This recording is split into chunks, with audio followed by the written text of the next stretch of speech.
नमस्कार दोस्तों, आप सभी का स्वागत है हमारी पार्ट 2 वीडियो में, जिसमें सीडीपी के क्वेश्चंस को डिस्कस करना है। और हमारे पास जो बुकलेट कोड है एच है।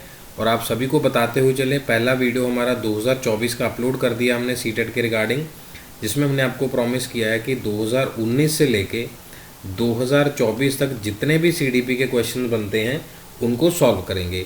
अब देखो, अलग अलग शिफ्ट में एग्ज़ाम होता है तो अलग अलग शिफ्ट के क्वेश्चंस ही डिस्कस किए जाएंगे। मान लीजिए एच कोड है तो फिर आई कोड था, जे कोड था, जो जो भी दिन पे एग्ज़ाम है उसमें सीडीपी तो अलग अलग से आई थी ना। अब जैसे कुछ चैनल्स पर सिर्फ हिंदी और इंग्लिश वाला एग्ज़ाम ही डिस्कस किया जाएगा, लेकिन उर्दू वाले में डिफरेंट सीडीपी पूछा गया। डिफरेंट डे पे एग्ज़ाम हुआ था, जो सेम डे पे हुआ उसका तो सीडीपी सेम रहता है, बाकी में डिफरेंट रहता है। और मैंने आपको सबसे इम्पॉर्टेंट क्लास की बात बताई थी कि यहीं से आप क्या कर सकते हैं, अपने कॉन्सेप्ट को देख सकते हैं, यहीं से आप अपने वीक पॉइंट को इम्प्रूव कर सकते हैं और स्ट्रॉन्ग पॉइंट देख सकते हैं कहाँ से आपने ज़्यादा स्कोरिंग करी है। और हर एक वीडियो के अंदर हम 15 क्वेश्चंस को डिस्कस करते हैं, सो दैट कि आप न्यू कीवर्ड्स को देख पाएँ कि नए शब्द क्या हैं और नई लर्निंग क्या है। अगर आपने पिछले 5 ईयर्स के एनालिसिस को कर लिया और साथ साथ मॉडल प्रैक्टिसेस कर लिया तो आपका एग्ज़ाम क्वालिफिकेशन 100% होगा। ऐसा नहीं है कि किसी ने पहले नहीं करवाया, लेकिन हर एक टीचिंग जो पैडागॉगी है, प्रैक्टिसेस हैं, वो क्या होती हैं जी, डिफरेंट होती हैं। आप हमारा एचटेट का अगर प्लेलिस्ट देखेंगे वहाँ पर भी आप देख सकते हैं बच्चों के व्यूज़ को। यूटेट का वीडियो है उसको देख सकते हैं। और जो सीटेट है ये हमने शुरू किया हमारे बच्चों की रिक्वेस्ट के ऊपर, क्योंकि उन्होंने अब एचटेट का एग्ज़ाम दे दिया है और वो चाहते हैं कि अब हम सीटेट का प्रेपरेशन करेंगे। बहुत जल्द आपके लिए नोटिफिकेशन आने वाला है और दिसंबर 2025 में आप देखेंगे कि इसका एग्ज़ाम होगा। अब आज का क्वेश्चन जो 16 से शुरू हो रहा है, मैंने आपको इसका होमवर्क दिया था। Children learn better if they experience low level of alertness during activity, moderate level है, या लर्नड हेल्पलेसनेस है, high degree of anxiety to perform है। कि कैसा वो एक्सपीरियंस कर पाएंगे। बच्चे जब अनुभव करते हैं तो बेहतर रूप से क्या सीख पाएंगे, क्या वो हेल्पलेसनेस महसूस करेंगे या नहीं करेंगे। ये तो गलत ऑप्शन हो गया, क्योंकि विवश कोई भी नहीं होगा, क्योंकि जब अच्छा वो सीख रहे हैं। और उसी के साथ साथ क्या प्रेशर रहेगा, बिल्कुल भी नहीं रहेगा, लो लेवल वाला भी नहीं रहेगा। तो क्या है, सीखने के लिए मध्यम स्तर का स्तर, जिसमें हम कह रहे हैं मॉडरेट लेवल ऑफ एक्साइटमेंट होगी। जैसे आपके पास कुछ स्टूडेंट्स अभी प्रिपेयर कर रहे हैं, हो सकता है कुछ वीडियोस के बाद प्रिपेयर करना शुरू कर दें, लेकिन 100% बच्चे तब प्रिपेयर करना शुरू करेंगे जब नोटिफिकेशन आ गया और उसके साथ फॉर्म फिलअप शुरू हो गया। लेकिन एक बात हमेशा याद रखिएगा, ओलंपिक्स की तैयारी तो पता ही है कि कब होने हैं, कहाँ होने हैं, ये सब मालूम है, लेकिन उससे पहले ही प्रेपरेशन चल रही है। उम्मीद है आपको बात समझ आ गई होगी। हाँ जी, नेक्स्ट क्वेश्चन जो है जी 17th, children below the age of 5 to 6 year should not be pressurise to write properly and within the lines. कई बार हम बच्चों को कहते हैं कि लाइन में लिखो, ऐसा करो। हम कह रहे हैं कि प्रेशराइज नहीं किया जाना चाहिए। Children gain A control of fine motor skills from 5 to 6 year onward. अब यहाँ पर एक वर्ड आपके लिए आ गया, एक फाइन मोटर स्किल्स की बात है, एक हमारे पास कौन से स्किल्स की बात है, ग्रॉस मोटर स्किल्स की बात है। ये भी दोनों इंपॉर्टेंट है, हर बार एग्जाम में ये पूछा जाता है। आइए देखते हैं इसका क्या आंसर रहेगा। देखिए, अगर हम प्रेशराइज नहीं करेंगे तो वो लिए बहुत अच्छा रहेगा, क्योंकि धीरे धीरे ही बच्चा क्या करता है, उसको नियंत्रण में लाने की कोशिश करता है। तो तीनों थर्ड ऑप्शन रहेगा, both A and R are true and R is the correct explanation of A. तो यहाँ पर हमारा जो ऑप्शन है ये वाला क्लियर हो रहा है। अगर किसी ने कुछ और ऑप्शन दिया है तो आप अपना चेक कर सकते हैं। हाँ जी, 18th क्वेश्चन की बात कर रहे हैं। Children often come up with the own explanation of events around them. जैसे हम कई बार कहते हैं, बच्चे अपना ही लगे रहते हैं, अपनी प्राइवेट स्पीच, इनर स्पीच के साथ। इस तरीके का एग्जाम्पल आप कोट कर सकते हैं। आई एम नॉट सेइंग कि यही है। On being proved as to why does it rain, Siya says God was tired of carrying the buckets of water on his shoulders. ये एक्सप्लेनेशन क्या कह रही है, बारिश क्यों आती है, यह पूछे जाने पर सिया कहती है भगवान अपने कंधों पर पानी की बाल्टियां ढो ढो कर थक चुके थे, इसीलिए बारिश आ रही है, यानी कि वो पानी की बूंदें गिर गई। क्या ईगो सेंट्रिक व्यू है जिसको हम नहीं देख सकते, या बच्चे कैपेबल नहीं हैं किसी रीजनिंग के लिए, या ये प्रूव हो रहा है चिल्ड्रन की थिंकिंग जो है लेस है अडल्ट से quantitatively, indicating that children have naive understanding rooted in the cultural context in which they try to understand the events. अब यहाँ पर हमें दिख रहा है कि बच्चों का आत्म केंद्रीकरण दृष्टिकोण है, वे दूसरों के दृष्टिकोण पर विचार नहीं करते, ये बिल्कुल नहीं है, क्योंकि वो अपने तरीके से ही बता रही है। बच्चे सक्षम क्यों नहीं होते, बिल्कुल सक्षम होते, ये भी नेगेटिव ऑप्शन है, मात्रात्मक रिपोर्ट में नहीं आएगा। जो ऑप्शन है संकेत देते कि बच्चे अपने सांस्कृतिक परिवेश में अनुकूल सहज समझ होती है, वे घटनाओं को समझने की कोशिश करते हैं, यानी कि इसकी जगह पर वो ये भी कह सकते थे कि जो बारिश हो रही है बहुत खुश हो रहा है इसलिए खुशी के आंसू में, कोई भी एक्सप्लेनेशन दी जा सकती थी। या आज क्या है, गॉड नाराज है किसी ना किसी एक्टिविटी वजह से, तो इसका आंसर 4th आ गया। हाँ जी, पियाजे describe cognitive development as occurring in. अब आप देख पा रहे हैं 2024 का ये पेपर है, पियाजेट के बारे में और कॉग्निटिव डेवलपमेंट के बारे में पूछा गया है। एग्जामिनर को भी पता है कि बच्चे गलती करते हैं, इसीलिए ये क्वेश्चन पूछा गया। आइए देखते हैं। कॉन्टिन्यूस कॉन्टिनम है जी, सतत निरंतरता के रूप में है। 4 ओवरलैपिंग कल्चरल स्पेसिफिक स्टेजेस की बात इन्होंने शायद करी थी कि नहीं करी थी, ओवरलैपिंग की बात कर रहे हैं, ध्यान से देखिएगा ज़रा। 4 क्वालिटेटिवली डिफरेंट स्टेजेस, यहीं पर हमारा क्या है जी आंसर आ जा रहा था। कोई प्रोग्रेसिव 3 नहीं थे, ओवरलैपिंग भी नहीं थे, कॉन्टिन्यूस भी नहीं थे, और इन्होंने स्टेजेस की बात करी थी। और इन स्टेजेस की प्रॉपर्टी वाइज भी क्वेश्चन आता है, और इसके रिगार्डिंग हम शॉर्ट्स भी शेयर कर चुके हैं। हाँ जी, नेक्स्ट क्वेश्चन। इस तरीके के प्रैक्टिकल क्वेश्चंस काफ़ी एग्जाम में रहते हैं। Rishabh 7-year-old boy picked a doll to play with, some of his peers made a fun of him for his choice of toy. A teacher who want his student to grow up with the gender role flexibility, which of the following would be the best response to situation by the teacher? अब हो सकता है उसने कोई toy choose कर लिया हो, या जैसे हम कहते हैं मोस्टली जो बॉयज़ हैं वो कार्स के साथ या इसके साथ खेलेंगे, या फिर गर्ल्स हैं किचन सेट के साथ या मेकअप के किट के साथ, जो भी उसको ठीक लगता है। तभी इन्होंने चॉइस ऑफ टॉय की बात करी है, इन्होंने किसी भी बात को फिक्स नहीं किया, जैसे मैंने बोला कि कार के लिए है या किसी और चीज़ के लिए है। खिलौने के लिए मजाक उड़ाया गया है। हिंदी देख सकते हैं आप। अपने विद्यार्थियों में लैंगिक भूमिका के संदर्भ में लचीलापन विकसित करना चाहता है। Talk to Rishabh that dolls are suitable for girls, ये वही मैंने बताया, boys should not play with dolls. Tell Rishabh that he should play with something else because his friends want to prove him playing with the doll. Let Rishabh play with the doll, let the children they can choose any of their choice.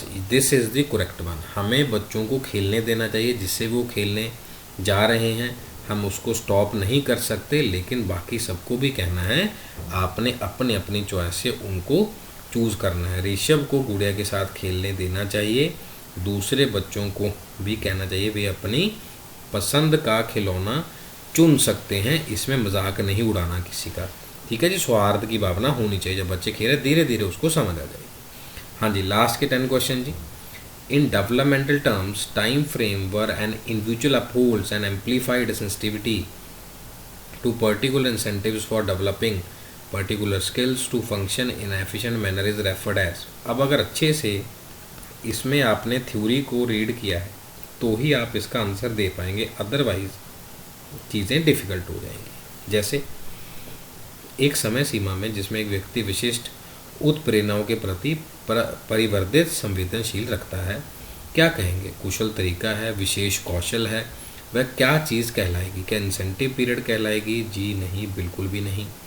क्या stimulus period है? उसमें कोई reaction तो नहीं आ रहा है। क्या encoding period? नहीं जी, क्रिटिकल पीरियड है, जहाँ पर हम कह रहे हैं बच्चा अभी सीखने की कोशिश कर रहा है और वो आगे जाएगा। लेकिन है individual up holds and amplified sensitivity for developing the particular skills. चुनौतीपूर्ण अवधि इसका राइट आंसर है। हाँ जी, 22वां क्वेश्चन जी। In order to cater the needs of student struggling with the ADHD। अब डिसेबिलिटी से क्वेश्चन आता ही आता है, टीचर को क्या अवॉइड करना चाहिए? Flexible creating distractions and making noises, ये तो पहले ही नेगेटिव हो गया, यानी कि ये नहीं करना है, बिल्कुल भी नहीं करना है। आगे देख लेते एक बार। फ्लेक्सिबिलिटी मटेरियल, ये तो पॉजिटिव है। Break the task into easy, ये भी पॉजिटिव है। मल्टी सेंसरी, ये भी पॉजिटिव है। तो पूछा क्या है कि जो अवॉइड करना है यानी कि नेगेटिव वाला, तो इसका ऑप्शन क्या है जी, फर्स्ट ऑप्शन है creating the distraction and making noises. Teacher कभी भी ऐसा नहीं करेगा, विकर्षण और शोर करने वाला काम टीचर बिल्कुल भी नहीं करेगा। हाँ जी, आगे की तरफ चलते हैं जी। लॉरेंस कोलबर्ग आर्ग्यू दैट, अब कोलबर्ग की थ्योरी के रिगार्डिंग लेवल्स वाइज भी आ सकता है, स्टेजेस वाइज भी आ सकता है। तो आइए देखते हैं क्या है। Good boy good girl orientation का भी है, सोसाइटी के रिगार्डिंग भी है। जैसे अभी एचटेट का एग्ज़ाम आप सब बच्चों ने दिया होगा, सो उसमें मैच ऑफ द फॉलोइंग पूछा गया था। हाँ जी, moral development children occurs in a continuous manner, there are culture differences, moral reasoning, then moral develop occurs progressively in the stages. जो मैंने भी आपसे बात कही कि मॉरल क्या हो जाएंगे, स्टेजेस वाइज चेंज हो जाएंगे। नैतिक विकास कर्मिक चरणों में होता है। हाँ जी, 24 नंबर क्वेश्चन सभी स्टूडेंट ध्यान से देखिएगा। Eight which level of Kohlberg's moral development does individuals ethic behaviour mainly depend on the mind set, what do people think of me. कई बार हम क्या सोचते हैं, लोग मेरे बारे में क्या सोचेंगे, यह कौन सी धारणा है या कौन सी मानसिकता है। उत्तर पारंपरिक है, गैर पारंपरिक है, पूर्व पारंपरिक है या फिर पारंपरिक ही है। सो यहाँ पर जो करेक्ट आंसर बन रहा है वो क्या है, कन्वेंशनल है। आज तक हमारे गार्जियंस ने, पेरेंट्स ने, हम सभी सोचते हैं वही कन्वेंशनल थॉट जो है, परंपरा बनी हुई है कि दूसरे मेरे बारे में क्या सोचेंगे। मैंने अभी आपको ये बताया, यही एक तरीका है जिसे, इसी वजह से मैंने इसका नाम डी कोड रखा है। 10 ईयर्स प्लस एक्सपीरियंस के वाइज मैं आपको बता रहा हूँ, हर एक क्वेश्चन को एनालिसिस करने के बाद कौन सी चीज़ एग्जामिनर ने पूछी है या पूछी जा सकती है। ये बात और ध्यान रखिएगा कि जितना ज़्यादा आप क्वेश्चंस की प्रैक्टिस करेंगे, उतना ज़्यादा आपका जो ब्रेन होगा वो उतना इन्वॉल्व होगा, उतनी हम आगे क्या कर सकते हैं, अच्छे से चूज़ कर सकते हैं ऑप्शंस को। हाँ जी, आगे। अकॉर्डिंग टू जीन पाजर, child who is unable to understand the logic behind simple math, कि वो रिवर्सल नहीं कर पा रहा, और ये मोस्ट रेपिटेटिव क्वेश्चन है। क्या एनिमिस्टिक है, जैसे एनिमिज्म की बात होती है, इरिवर्सिबिलिटी होती है, इक्विलिब्रेशन एक पॉइंट होता है, इगोसेंट्रिज्म है, परसेप्चुअल कॉन्ट्रैक्शन है, जीववादी सोच है, आत्म केंद्रिता है, अपरिवर्तनीयता है, अवधारणात्मक केंद्रीकरण है।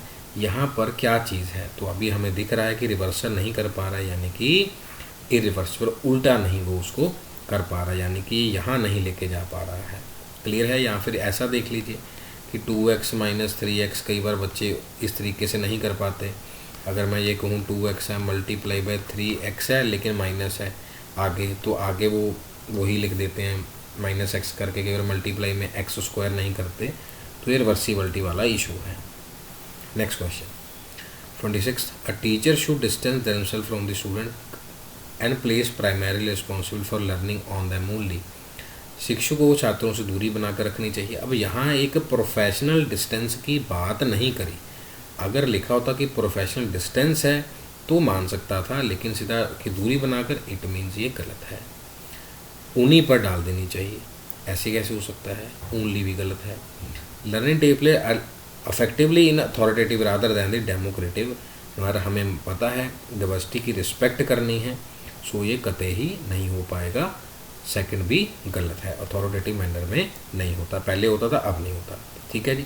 हाँ जी, लास्ट के 3 क्वेश्चन, ये सबसे पसंदीदा वर्ड है किसका जी, सीटेट के जो एग्जामिनर्स हैं, स्कैफोल्डिंग को ध्यान से। Provided by teachers hinder the learning process, क्या ऐसा होता है जी, बिल्कुल भी नहीं होता है। इससे तो हम क्यूज़ के थ्रू सबको क्या करते हैं, सपोर्ट करते हैं, ये भी गलत है। What Lev Vygotsky proposed that children learn independent by acting upon and manipulating the environment, ऐसी बात बिल्कुल भी नहीं कही। बच्चे स्वतंत्र रूप से पर्यावरण पर कार्य करके उसमें हेर फेर करके सीखते हैं, हेर फेर की बात ही नहीं करी उन्होंने। Manipulate is also a negative word. ठीक हो गया जी। हाँ जी, 28 नंबर जी, देखिए जी, फिर वही बात, intrinsic motivation and extrinsic motivation, इसके क्वेश्चन भर भर के पूछेंगे at level 1, 2 and 3।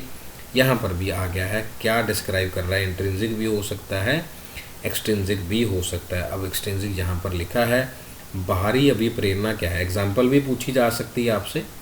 That comes from environmental cons, कि बाहर से आप मोटिवेट हो गए, पेपर आ गया तो ओके, सेंसेस से नहीं हो पाएगा, पर्सनल एंजॉयमेंट नहीं हो पाएगा, इंटरनल फैक्टर बिल्कुल भी नहीं हो पाएंगे। अभिप्रेरणा जो वातावरणीय परिणामों से आती है, जैसे वीडियो दे दिया, आपका एनवायरनमेंट बन गया, डेफिनेटली आप मोटिवेट होकर काम कर सकते हैं। कईयों को लगे नहीं जी मैं तो बाद में जाके पढ़ूंगा, तो फिर एनालिसिस क्या हो जाएगा, बीच में रह जाएगा। जो वीडियो है आपके लिए एक तरीके से लेसेस का काम कर रही है, शूज़ को बिल्कुल टाइट रख रही है आपको आगे बढ़ाने के लिए। Next 2 questions. 2 important cognitive development milestones of sensory motor stage of Piaget theory of cognitive development. में अभी यही बात आपको समझा कर आया था कि कौन कौन से वर्ड्स पूछे जा सकते हैं। जीववाद, परिवर्तन, वर्गीकरण, क्रमबद्धता, वस्तुतत्व, स्थगित अनुसरण, प्रतिवर्ती चिंतन, परिकल्पित निगमनात्मक तर्क। और आप सबको मालूम होगा ऑब्जेक्ट परमानेंस की बात और डेफर्ड इमिटेशन की बात होती है कौन सी स्टेज पे, सेंसरी मोटर स्टेज के ऊपर। सेंसरी मोटर स्टेज है, ठीक है जी, क्लियर होगा ये वाली बात। Object permanence and deferred imitation, ये वर्ड भी काफ़ी इंपॉर्टेंट है, सभी डेफिनेशंस को अच्छे से देख लेना है। बाकी जैसा आप कहेंगे इसका शॉर्ट भी बना हुआ है, वीडियो भी डाल देंगे इसको पढ़ा के। लास्ट क्वेश्चन आज का जी, children are unborn unruly need to be socialized, अनियंत्रित पैदा होते हैं, सामाजिक होने की आवश्यकता होती है। ये वाला पॉइंट आर बोर्न गलत है। Came to this world with genetic code that determine the destiny, ये भी बिल्कुल अनुवांशिक कोड नहीं होता। Are greatly influenced by the social culture context by though grow up, socio culture की बात कर रहा है तो वाइगॉस्की के हिसाब से तो ठीक कह रहा है। आगे देखते हैं। Come into this world as tabula rasa, और सबके लिए नहीं होगा, ये भी हमारे लिए अलग तरीके से ही ये जो बात थी कही गई। सो इस बात को हमने देखना है। इस संसार में खाली स्लेट या कोरी पट्टी के रूप में आते हैं, सभी का इस तरीके का व्यू नहीं था। लेकिन इसमें जो ये पर्टिकुलर टेबुलर रासा है, आप इसमें आंसर करके हमें होमवर्क में कमेंट करके बता सकते हैं कि ये किसने कहा टेबुलर रासा ब्लैंक स्लेट।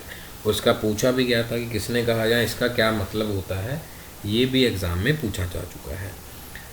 यहाँ तक हमारा जो सीरीज़ है ये कंप्लीट हो रहा है। वैसे ये पेपर 1 है, कोड नंबर H है, इसमें हम मैथ, EVS सब चीज़ों को स्टेप बाय स्टेप स्टडी करेंगे। और इसी के साथ मैं आपको यहाँ बताना चाहूँगा कि हम सब्जेक्ट्स की CDP को भी सॉल्व करेंगे। जैसे लिखा हुआ है student feel difficult in solving division problems, जैसे जैसे एक एक सेट खत्म होता रहेगा वैसे वैसे, ठीक है। ये आ गया जी not in the concept of fractions, कौन सा ठीक नहीं है थ्योरी वाइज। फिर यहाँ पर जो हमारा आगे क्वेश्चन आ रहे हैं मैथ के बाद, जैसे NCF का क्वेश्चन देखो यहाँ पूछा गया मैथमेटिक टीचर्स को क्या ज़रूरत है, फिर इंडियन मैथमेटिक्स कौन नहीं है। EVS के क्वेश्चन करेंगे नेक्स्ट वीडियो में। सारा जब EVS हमारा कंप्लीट होगा तो EVS के हम फिर CDP वाले क्वेश्चन आ जाएंगे, इंग्लिश के CDP होंगे। जितना CDP होगा सब्जेक्ट वाइज उसको कवर करेंगे, क्योंकि आप सबको मालूम है CDP अपने आप में 30 मार्क्स का रोल रखती है, लेकिन अदर सब्जेक्ट्स में भी अगर 10-10 आते हैं तो हमारे पास मिनिमम 70 मार्क्स तो यहीं पर बनते हैं। अगर हम इसमें 60-65 स्कोर करते हैं 90 के लिए, हम यहाँ से 25 तो बड़े आराम से स्कोर कर सकते हैं और नेगेटिव मार्किंग भी नहीं है। चलिए यहाँ तक बहुत बहुत धन्यवाद आपका साथ बनाने के लिए, अच्छे सुनने के लिए, और कमेंट करके ज़रूर बताइएगा कि क्या चीज़ें कैसी लगी और आगे आप और किस तरीके से पढ़ना चाहेंगे। बहुत बहुत धन्यवाद जी। अपना और अपने माता पिता का ख्याल रखिए और अपनी प्रेपरेशन को बहुत अच्छा करिए। Take care, thank you.